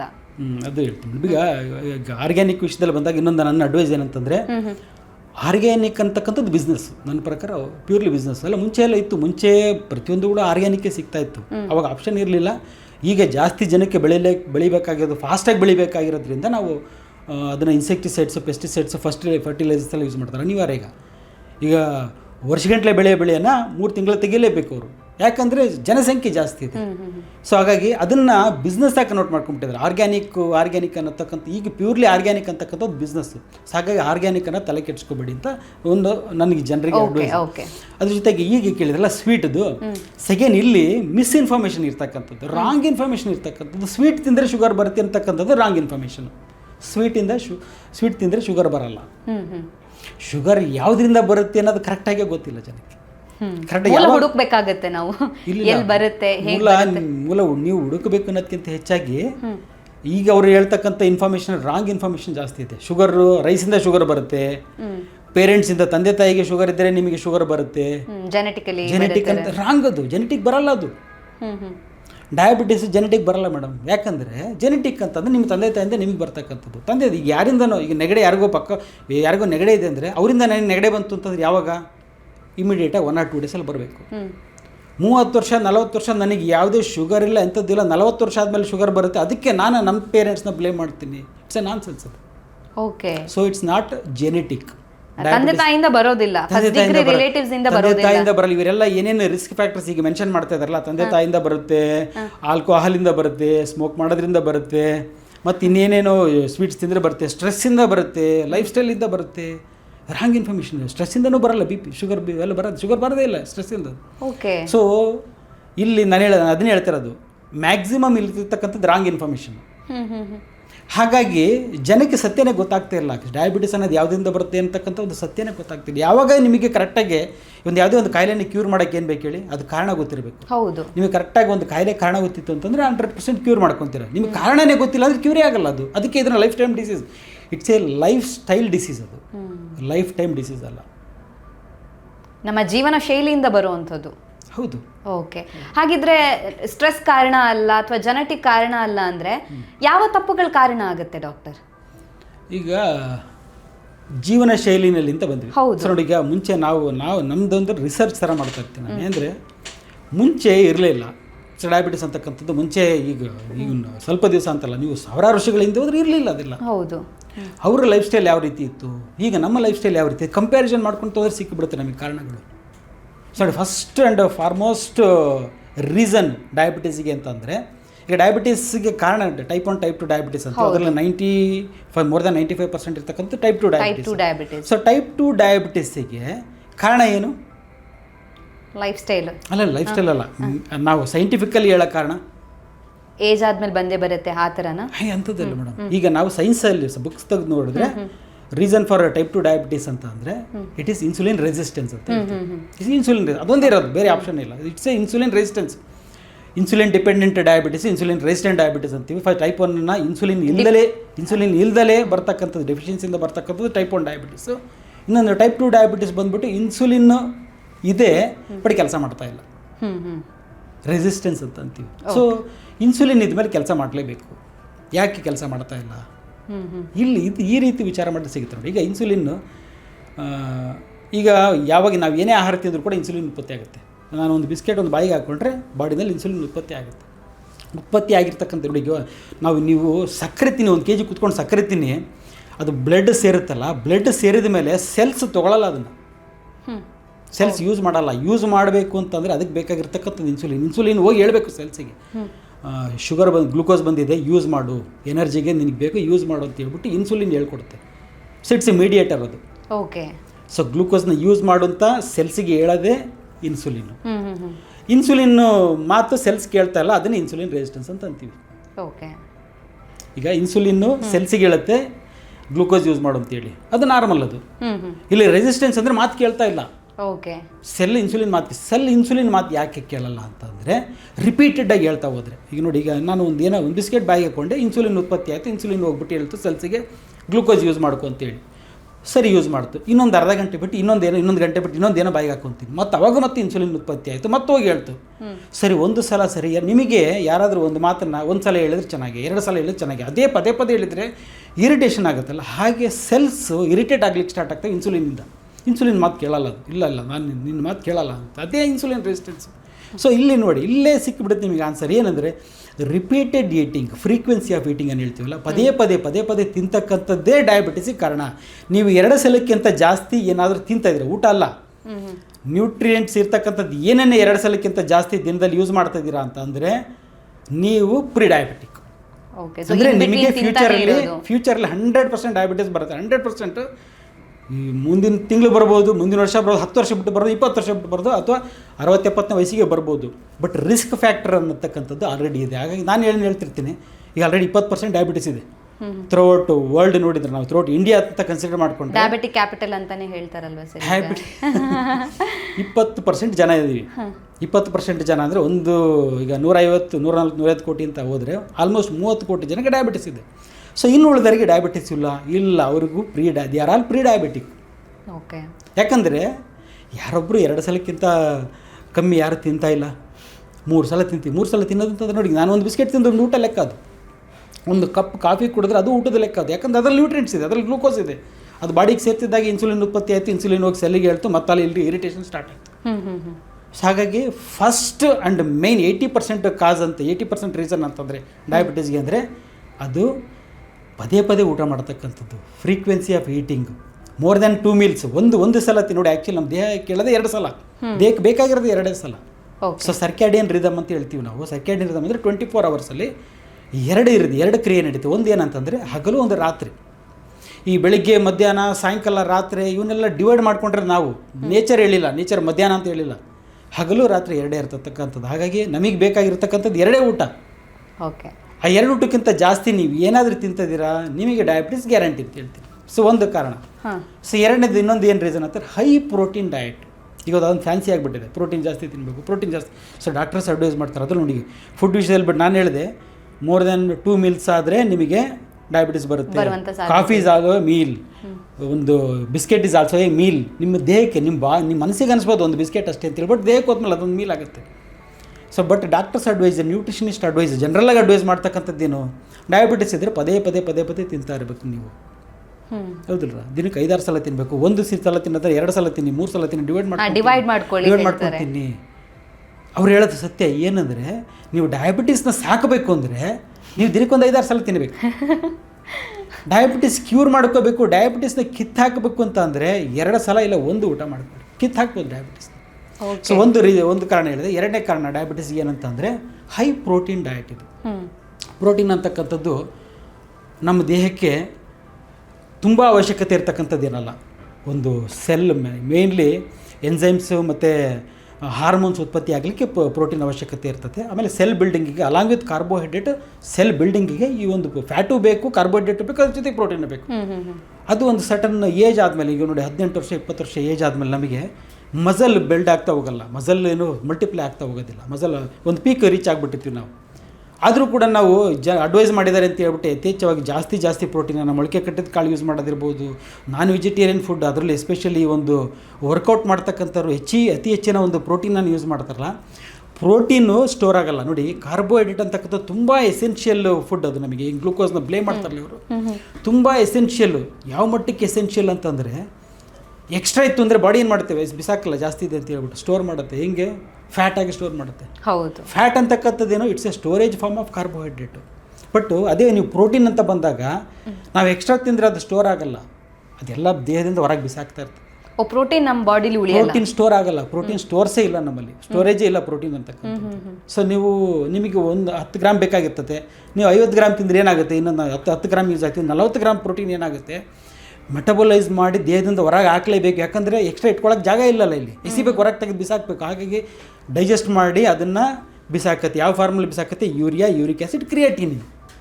ಈ ಯೂರಿಕ್ ಆ್ಯಸಿಡ್, ಕ್ರಿಯೇಟಿನ್ ಅಂತಕ್ಕಂಥದ್ದು ಅಸಿಡಿಕ್, ಅದು ಆ್ಯಸಿಡ್ ಇದ್ದಂಗೆ, ಅದು ನಮ್ಮ ದೇಹದ ಅವಶ್ಯಕತೆ ಇಲ್ಲ. ಯೂರಿಕ್ ಆ್ಯಸಿಡ್ ಬೇಕಾ, ಕ್ರಿಯೇಟಿನ್ ಬೇಕಾ, ಯೂರಿಯಾ ಬೇಕಾ, ಇದು ಯಾವುದೂ ದೇಹಕ್ಕೆ ಅವಶ್ಯಕತೆ ಇಲ್ಲ, ಅದೆಲ್ಲ ವೇಸ್ಟ್ ಪ್ರಾಡಕ್ಟ್. ಅದು ನಾವು ಯಾವಾಗ ಜಾಸ್ತಿ ಹೈ ಪ್ರೋಟೀನ್ ಡಯಟನ್ನು ಯೂಸ್ ಮಾಡ್ತೀವೋ ಈ ಒಂದು ಅಂಶ ಜಾಸ್ತಿ ಆಗ್ತಾ ಹೋಗುತ್ತೆ, ಒಂದು ಯೂರಿಕ್ ಆ್ಯಸಿಡ್, ಕ್ರಿಯೇಟಿನ್. ಇದು ಅಸಿಡಿಕ್ ಇರ್ತಕ್ಕಂಥದ್ದು ಒಂದು ಅಂಶ ಜಾಸ್ತಿ ಆದಾಗ ಬ್ಲಡ್, ಆ ಒಂದು ಅಸಿಡಿಕ್ ಬ್ಲಡ್ ಸರ್ಕ್ಯುಲೇಟ್ ಆಗ್ತಿರ್ತಕ್ಕಂಥದ್ದು ಹೋಗ್ಬಿಟ್ಟು ಪ್ಯಾನ್ಕ್ರಿಯಾಸನ್ನು ಅಫೆಕ್ಟ್ ಮಾಡುತ್ತೆ. ಈಗ ಬ್ಲಡ್ಡಲ್ಲಿ ಆಸಿಡ್ ಸರ್ಕ್ಯುಲೇಟ್ ಆಗ್ತಾ ಇದೆ, ಅದು ಪ್ಯಾನ್ಕ್ರಿಯಾಸನ್ನು ರೀಚ್ ಆಗುತ್ತೆ. ಯಾವಾಗ ಅದು ಆಸಿಡಿಕ್ ಬ್ಲಡ್ ಪ್ಯಾನ್ಕ್ರಿಯಾಸ್ ರೀಚ್ ಆಗುತ್ತೋ ಪ್ಯಾನ್ಕ್ರಿಯಾಟಿಕ್ ಸೆಲ್ಸ್ ಡ್ಯಾಮೇಜ್ ಆಗ್ತವೆ. ಪ್ಯಾನ್ಕ್ರಿಯಾಟಿಕ್ ಸೆಲ್ಸ್ ಯಾವಾಗ ಡ್ಯಾಮೇಜ್ ಆಗ್ತಾವೋ ಕ್ವಾಲಿಟಿ ಆಫ್ ಇನ್ಸುಲಿನ್ಸ್ ಉತ್ಪತ್ತಿ ಆಗಲ್ಲ. ಉತ್ಪತ್ತಿ ಆಗ್ತಕ್ಕಂಥದ್ದೆಲ್ಲ ಅಬ್ನಾರ್ಮಲ್ ಇನ್ಸುಲಿನ್, ಅದನ್ನು ಮಾತ್ರ ಕೂಡ ಕೇಳಲ್ಲ. ಸೆಲ್ಸು ಇದು ಯಾವುದೋ ಸರಿ ಇಲ್ಲ, ಇನ್ಸುಲಿನ್ ನಿನ್ನ ಮಾತು ಕೇಳಲ್ಲ ಅಂತ ಹೇಳುತ್ತೆ. ಇದು ಒಂದು 2ನೇ ಕಾರಣ. 3ನೇ ಕಾರಣ ಮೆಡಿಸಿನ್ಸು ನಮ್ಮ ಅವಶ್ಯಕತೆ ಅಲ್ಲ. ಅದು ನಮಗೆ ಬೇಕಾಗಿರ್ತಕ್ಕಂಥದ್ದು ನ್ಯೂಟ್ರಿಯೆಂಟ್ಸ್ ಅಷ್ಟೇ, carbohydrate, protein, fat, vitamins, minerals. ಅದನ್ನು ಬಿಟ್ಟು ನಾವು ಮೆಡಿಸಿನ್ ತೊಗೊಂಡಾಗ ಏನಾಗುತ್ತೆ, ದೇಹಕ್ಕೆ ಏನಂತ ಕಾಣುತ್ತೆ, ಅದೊಂದು ಕೆಮಿಕಲ್ ಥರ. ಎನಿ ಮೆಡಿಸಿನ್ ಯಾವುದೇ ತೊಗೊಳ್ಳಿ, ನೀವು ಅಲೋಪತಿ, ಆಯುರ್ವೇದ, ಹೋಮಿಯೋಪತಿ ಯಾವುದೇ ತೊಗೊಳ್ಳಿ, ಅದು ಇಟ್ಸ್ ಎ ಕೆಮಿಕಲ್. ಅದು ಯಾಕಂದರೆ ಅದರ ಅವಶ್ಯಕತೆ ಇಲ್ಲ. ಸೆಲ್ಲಿಗೆ ಪ್ಯಾರಾಸ್ಟಮಾಲ್ ಬೇಡ, ಬೇಕಾಗಿದೆ ತೊಗೊಂಡು ಇಟ್ಕೊಳ್ತಾ ಇತ್ತು, ಇಲ್ಲ ಅದು ಬೇಡ, ಅವಶ್ಯಕತೆ ಇಲ್ಲ. ಹಾಗಾಗಿ ಮೆಟಬಲೈಸ್ ಮಾಡಿಬಿಟ್ಟು ಅದನ್ನು ಬಿಸಾಕ್ತಕ್ಕಂಥ ಕೆಲಸ ಮಾಡುತ್ತೆ. ಸೊ ಈ ಕೆಮಿಕಲ್, ಯಾವುದೇ ಫಾರ್ಮ್ ಆಫ್ ಕೆಮಿಕಲ್ಲು, ಈಗ ಒಂದು ಟ್ಯಾಬ್ಲೆಟ್ ಅಂತ ತೊಗೊಳ್ಳಿ, ಅನವಶ್ಯಕವಾಗಿ ಟ್ಯಾಬ್ಲೆಟ್ ತೊಗೊಳ್ತಕ್ಕಂಥದ್ದು, ನೆಗಡಿ ಕೇಸ್ ಒಂದು ಸಲ ಶೀನಿದ್ರೆ ಮಾತ್ರೆ ಹಾಕ್ಬಿಡ್ತಾರೆ ಮಕ್ಕಳಿಗೆ, ಒಂದು ಸ್ವಲ್ಪ ಕೆಮ್ಮಿದ ತಕ್ಷಣ ಟ್ಯಾಬ್ಲೆಟ್ ತೊಗೊಳ್ತಾರೆ, ಜ್ವರ ಸ್ವಲ್ಪ ಟೆಂಪ್ರೇಚರ್ ರೈಸ್ ಆಗ್ತಿದ್ದಂಗೆ ಟ್ಯಾಬ್ಲೆಟ್ ತೊಗೊಳ್ತೀವಿ, ಇವೆಲ್ಲ ಕೂಡ ಕೆಮಿಕಲ್ಸ್ ಇವು. ಅದಕ್ಕಿಂತ ತುಂಬ ಡೇಂಜರ್ಸ್ ಅಂದರೆ ಈ ಕ್ರಾನಿಕ್ ಡಿಸೀಸಸ್ ಹೆಸರಲ್ಲಿ ನಾವೇನು ಮೆಡಿಸಿನ್ಸ್ ತೊಗೊತೀವಲ್ಲ ಅವು ಕೂಡ ಈಗ ರೆಗ್ಯುಲರ್ ಡೈಲಿ ಕೊಲೆಸ್ಟ್ರಾಲ್ಗೆ ಟ್ಯಾಬ್ಲೆಟ್ ಹೇಳ್ಬಿಟ್ಟಿದ್ದಾರೆ ಅಂತೇಳಿ ಡೈಲಿ ಕೊಲೆಸ್ಟ್ರಾಲ್ ಟ್ಯಾಬ್ಲೆಟ್ ತೊಗೊಳ್ತಕ್ಕಂಥದ್ದು, ಇದೆಲ್ಲದು ಕೆಮಿಕಲ್ ಆಗಿರೋದ್ರಿಂದ ಏನಾಗುತ್ತೆ, ಅಗೇನ್ ಮತ್ತೆ ನಮ್ಮ ಪ್ಯಾನ್ಕ್ರಿಯಾಸನ್ನು ಅಫೆಕ್ಟ್ ಮಾಡಿ ಟೈಪ್ 2 ಡಯಾಬಿಟಿಸ್ ಆಗುತ್ತೆ. ಸೊ 3 ಕಾರಣಗಳು ಡಯಾಬಿಟಿಸ್ ಬರಲಿಕ್ಕೆ. ಇದು ಬಿಟ್ಟರೆ ಯಾವುದೂ ಕಾರಣಗಳಿಲ್ಲ. ಸೊ ಒಂದನೇದಾಗಿ ಪದೇ ತಿಂತಕ್ಕಂಥದ್ದು, ದಿನಕ್ಕೆ 2 ಸಲಕ್ಕಿಂತ ಜಾಸ್ತಿ ನಾವು ಆಹಾರ ಸೇವಿಸ್ತಕ್ಕಂಥದ್ದು ಡಯಾಬಿಟಿಸಿಗೆ ಮೇಜರ್ ಕಾರಣ. ಸೊ 2ನೇದಾಗಿ ಕೆಮಿಕಲ್ಸನ್ನು ಯೂಸ್ ಮಾಡ್ತಕ್ಕಂಥದ್ದು, ಟ್ಯಾಬ್ಲೆಟ್ಸನ್ನು ಯಥೇಚ್ಛವಾಗಿ ಫ್ರೀಕ್ವೆಂಟಾಗಿ ಎಷ್ಟಾಗುತ್ತೆ ಅಷ್ಟು ಅವಾಯ್ಡ್ ಮಾಡಿ ಅಂತ ಹೇಳ್ತೀನಿ. ತುಂಬ ಅನಿವಾರ್ಯ. ಏನು ಹುಷಾರಿಲ್ಲ ಅಂತ ಎಕ್ಸಾಂಪಲ್ ಹೇಳಿ, ಏನು ನಿಮಗೆ ಲೈಕ್ ಜ್ವರ ಬಂತು ಅಥವಾ ಬೇರೆ ಏನಾದರೂ ಪ್ರಾಬ್ಲಮ್ ಆಯಿತು, 90% ವೈರಲ್ ಫೀವರ್ ಇರುತ್ತೆ. ವೆಯ್ಟ್ ಫಾರ್ 3 to 5 days, 3 ರಿಂದ 5 ದಿವಸ ವೆಯ್ಟ್ ಮಾಡಬೇಕು. ಸಣ್ಣ ಪುಟ್ಟ ಮನೆ ಮದ್ದುಗಳನ್ನು ಯೂಸ್ ಮಾಡಿಬಿಟ್ಟು ಅದನ್ನು ಜ್ವರ ಕಂಟ್ರೋಲ್ ಮಾಡ್ಕೋಬೋದು. 2 ರಿಂದ 3 ದಿವಸದಲ್ಲಿ ಜ್ವರನೇ ಕಮ್ಮಿ ಆಗುತ್ತೆ. ಬಟ್ ಯಾರಿಗೂ ಪೇಷನ್ಸ್ ಇಲ್ಲ, ನನಗೆ ಇಲ್ಲ ಸರ್, ನನಗೆ ಟೈಮ್ ಇಲ್ಲ, ನಾಳೆ ನಾನು ಡ್ಯೂಟಿಗೆ ಹೋಗಬೇಕು, ಹಾಗಾಗಿ ಇವತ್ತು ನಾನು ಟ್ಯಾಬ್ಲೆಟ್ ತೊಗೊಳ್ಳೇಬೇಕು, ಜ್ವರ ಇವತ್ತೇ ಕಮ್ಮಿ ಆಗಬೇಕು ಅಂತ. ಆ ರೀತಿ ತೊಗೊಂಡಾಗ ಡೆಫಿನೆಟಾಗಿ ಅದು ಅಫೆಕ್ಟ್ ಆಗುತ್ತೆ. 3ನೇ ಕಾರಣ ಹೇಳಿದೆ, ಹೈ ಪ್ರೋಟೀನ್ ಡಯಟ್ ಅವಾಯ್ಡ್ ಮಾಡಿ. ಪ್ರೋಟೀನ್ ಅವಶ್ಯಕತೆ ಇಲ್ಲ ನಮಗೆ ಎಷ್ಟು ಪ್ರೋಟೀನ್ ಬೇಕೋ ಅದು ಅಕ್ಕಿನಲ್ಲಿ ಸಿಗ್ತಾ ಇದೆ. ನಿಮ್ಗೆ ಗೊತ್ತಿಲ್ಲ, ನಿಮಗೆ 6 to 8% of rice is protein. ಅನ್ನ ಅಂದರೆ ಏನಂತೀವಿ ನಾವು, ಗ್ಲೂಕೋಸ್ ಅಂತೀವಿ. ಬಟ್ ಆ ಅಕ್ಕಿ ಅನ್ನದಲ್ಲಿ ಇರೋದು 6 to 8% ಪ್ರೋಟೀನ್ ಇದೆ. ಅದು ನಮಗೆ ಸಾಕಷ್ಟು, ನಮ್ಮ ದೇಹಕ್ಕೆ ಎಷ್ಟು ಬೇಕೋ ಅಷ್ಟು ಅನ್ನದಲ್ಲೇ ಸಿಗ್ತಾ ಇದೆ ನಮಗೆ. ಬಟ್ ಆದರೂ ಕೂಡ ನಾವು ಪ್ರೋಟೀನ್ ಜಾಸ್ತಿ ಬೇಕು ಅಂತೇಳಿ ಈ ಅನವಶ್ಯಕವಾಗಿ ಅತಿ ಹೆಚ್ಚಾಗಿ ನಾವು ಕಾಳು ಬೇಳೆಗಳನ್ನು ಯೂಸ್ ಮಾಡೋದು, ಪ್ರೋಟೀನ್ ಸಪ್ಲಿಮೆಂಟ್ಸ್ ಯೂಸ್ ಮಾಡೋದು, ಅದ್ರ ಜೊತೆಗೆ ಈ ನಾನ್ ವೆಜಿಟೇರಿಯನ್ ಫುಡ್ಡನ್ನು ಅಡ್ವೈಸ್ ಮಾಡೋದು, ಎಗ್ಗನ್ನು ಯೂಸ್ ಮಾಡಿ ಅಂತ ಹೇಳೋದು, ಇದೆಲ್ಲ ಅವಶ್ಯಕತೆ ಇಲ್ಲ. ಅದೆಲ್ಲದರಿಂದ 100%. ಈಗ ಇನ್ನೊಂದು ಉದಾಹರಣೆ ಇದೆ, ಏನಂದರೆ ನೀವು ಬೇಕಿದ್ರೆ ಗೂಗಲಲ್ಲಿ ಸರ್ಚ್ ಮಾಡಿ ನೋಡಿ, ಅತಿ ಹೆಚ್ಚಾಗಿ ಈ ಒಂದು ಡಯಾಬಿಟಿಸ್ ಇರೋದ್ರಲ್ಲಿ ವೆಜಿಟೇರಿಯನ್ಸ್ ಅಲ್ಲೋ ನಾನ್ ವೆಜಿಟೇರಿಯನ್ಸ್ ಅಲ್ಲೋ ಅಂತ ನೋಡಿದರೆ ನಾನ್ ವೆಜಿಟೇರಿಯನ್ಸ್. ಪ್ರೋಟೀನ್ ಜಾಸ್ತಿ ತಿನ್ನೋದು ಒಂದು ಕಾರಣ ಅಂತ ನಾನು ಹೇಳ್ತೀನಿ. ಈ 3 ಕಾರಣಗಳನ್ನು ಅವಾಯ್ಡ್ ಮಾಡಿದ್ರೆ 100% ಡಯಾಬಿಟಿಸ್ ಅವಾಯ್ಡ್ ಮಾಡ್ಬೋದು. ಓಕೆ, ನೀವು ಹೇಳಿದ್ರಿ ಡಾಕ್ಟರಿಗೆ 2 ಹೊತ್ತು ಊಟ ಮಾಡಬೇಕು, ಪದೇ ಮಾಡಬಾರ್ದು ಅಂತ. ಆದರೆ 2 ಹೊತ್ತನ್ನೇ ಜಾಸ್ತಿ ತಿಂದ್ಬಿಟ್ರೆ ಎಫೆಕ್ಟ್ ಆಗುತ್ತಾ? ಮತ್ತೆ ಏನೂ ತೊಂದರೆ ಇಲ್ಲ ಮೇಡಮ್, ಏನೂ ತೊಂದರೆ ಇಲ್ಲ. ಓಕೆ ಸೊ ನೀವು ಏನು ಒಂದು ಸಲ ಪ್ರಾಬ್ಲಮ್ ನಿಮಗೆ ಒಂದು ಸಲ ಒಂದು ಒಳ್ಳೆ ಕೆಲಸನ ನಿಮ್ಮ ಬಾಸ್ ಬಂದ್ಬಿಟ್ಟು ಇಷ್ಟು ಕೆಲಸ ಮಾಡು ಅಂದರೆ ನೀವು ಮಾಡೇ ಮಾಡ್ತೀರಾ. ಎಷ್ಟೇ ಕೆಲಸ ಅನ್ಸಲ್ಲ, ಬೆಳಿಗ್ಗೆ ಒಂದು ದಿವಸಕ್ಕೆ ಆಗೋಷ್ಟು ಕೆಲಸನೇ ಕೊಡ್ತಾರೆ. ನೀವು ಜಾಸ್ತಿ ತಿನ್ನೋಕ್ಕಾಗಲ್ಲ, ಹೊಟ್ಟೆ ಎಷ್ಟೈತೆ ಅಷ್ಟು ತಿನ್ನೋಕ್ಕಾಗುತ್ತೆ. ನೀವು 4 ತಟ್ಟೆ ತಿನ್ನೋಕ್ಕಾಗತ್ತಾ? ಇಲ್ಲ, ಆಗಲ್ಲ. ನೀವು ಭಾಳ ದಿನ ಹೊಟ್ಟೆ ತುಂಬ ತಿನ್ಬೋದು ಅಷ್ಟೇ. ಹೊಟ್ಟೆ ತುಂಬ ತಿಂದರೆ ಆರಾಮಾಗಿ ಜೀರ್ಣ ಮಾಡೇ ಮಾಡುತ್ತೆ ಬಾಡಿ. 2 ಸಲ ಹೊಟ್ಟೆ ತುಂಬ ತಿಂತೀನಿ ನಾನು, ಅದು ಹೊಟ್ಟೆ ತುಂಬ ತಿನ್ನಿ, ಕಮ್ಮಿ ತಿನ್ಬೇಡಿ. ಕಮ್ಮಿ ತಿಂದುಬಿಟ್ರೆ ಮತ್ತೆ ಇನ್ನೊಂದು 2 ಅವರಿಗೆ ಬೇಕು ಅನ್ಸುತ್ತೆ. ಆಮೇಲೆ ಒಂದು ಸೈಕಾಲಜಿ ಇರುತ್ತೆ ನಮಗೆ, ಕಮ್ಮಿ ತಿಂದಿದ್ದೀನಿ ಅನ್ನೋದೊಂದು ಸೈಕಾಲಜಿ ಇದೆಯಲ್ಲ, ಅದು ಇನ್ನೊಂದು ಗಂಟೆಗೆ ಸ್ಟಾರ್ಟ್ ಮಾಡ್ಬಿಡುತ್ತೆ. ಅಷ್ಟು ಇರಲ್ಲ. ಬಟ್ ಸೈಕಲಾಜಿಕಲಿ ನಾನು ಇಲ್ಲ ಬೆಳಿಗ್ಗೆ ಸ್ವಲ್ಪ ತಿಂದಿದ್ದೀನಿ, ಡಾಕ್ಟ್ರ್ ಹೇಳಿದಂಥ ಸ್ವಲ್ಪ ತಿಂದಿದ್ದೀನಿ ಅಂದರೆ ಇನ್ನು 1 ಅವರಿಗೆ ಮತ್ತೆ ತಿನ್ನಬೇಕು ಅಂತ ಸ್ಟಾರ್ಟ್ ಆಗುತ್ತೆ. ಸೊ ಹೊಟ್ಟೆ ತುಂಬ ತಿನ್ನಿ, 2 ಸಲ ತಿನ್ನಿ ಅಂತ. ಇದು ಡಯಾಬಿಟಿಸ್ ಅವಾಯ್ಡ್ ಮಾಡಲಿಕ್ಕೆ, ಪ್ರಿವೆಂಟ್ ಮಾಡಲಿಕ್ಕೆ. Okay okay, thank you so much doctor. ನಮ್ಮ ಇವತ್ತಿನ ಕಾರ್ಯಕ್ರಮದಲ್ಲಿ ಮಧುಮೇಹಕ್ಕೆ ಕುರಿತಾಗಿರುವಂತಹ ಸತ್ಯಗಳು ಯಾವುದೆಲ್ಲ, ಮಿಥ್ಯಗಳು ಯಾವುದು ಅಂತಂದರೆ ಜನರಲ್ಲಿ ಇರ್ತಕ್ಕಂಥ ಮಿಸ್ಕನ್ಸೆಪ್ಷನ್ ಏನು, ಮಿತ್ಸ್ ಏನು, ಸೊ ಅದೆಲ್ಲದನ್ನು ಕೂಡ ಡಿಟೇಲ್ ಆಗಿ ನಮ್ಮ ಆಡಿಯನ್ಸ್ಗೆ ತಿಳಿಸ್ಕೊಟ್ಟಿದ್ದೀರಾ. Thank you so much doctor. ನಮಸ್ಕಾರ, ಥ್ಯಾಂಕ್ ಯು. ನಮ್ಮ ಇವತ್ತಿನ ಕಾರ್ಯಕ್ರಮದಲ್ಲಿ ಡಯಾಬಿಟಿಸ್ ಅಥವಾ ಮಧುಮೇಹದ ಕುರಿತಾಗಿ ಹೆಚ್ಚಿನ ಮಾಹಿತಿಯನ್ನು ಡಾಕ್ಟರ್ ನಮಗೆ ತಿಳಿಸ್ಕೊಟ್ಟಿದ್ದಾರೆ. ಹಾಗಾಗಿ ನಮ್ಮ ಆರೋಗ್ಯವನ್ನು ಕಾಪಾಡಿಕೊಳ್ಳುವಂಥದ್ದು ಅದು ಬೇರೆಯವರ ಮೇಲೆ ಅಥವಾ ಡಾಕ್ಟರ್ನ ಮೇಲೆ ಡಿಪೆಂಡ್ ಆಗಿಲ್ಲ. ಅದನ್ನು ನೋಡ್ಕೊಳ್ಬೇಕಾಗಿರೋರು ನಾವೇ. ನಮ್ಮ ಆಹಾರದಲ್ಲಿ ನಾವು ಬದಲಾವಣೆಯನ್ನು ಮಾಡ್ಕೊಳ್ಳುವಂಥದ್ದು ಅತಿ ಅವಶ್ಯಕ. ಸೊ ಯಾವುದೇ ಹೋಮ್ ರೆಮಿಡೀಸನ್ನು ಮಾಡಿದ್ರೆ ಡಯಾಬಿಟಿಸ್ ಹೋಗುತ್ತೆ ಅನ್ನುವಂಥದ್ದು ಸುಳ್ಳು ಅನ್ನೋದನ್ನು ಡಾಕ್ಟರ್ ನಮಗೆ ಇವತ್ತು ತಿಳಿಸ್ಕೊಟ್ಟಿದ್ದಾರೆ. ಆರೋಗ್ಯಕ್ಕೆ ಸಂಬಂಧಿಸಿದಂಥ ಹೆಚ್ಚಿನ ವಿಡಿಯೋಗಳನ್ನು ನಮ್ಮ ವಿಜಯ ಕರ್ನಾಟಕ ಹೆಲ್ತ್ ಪೇಜ್ನಲ್ಲಿ ನೀವು ನೋಡಬಹುದು.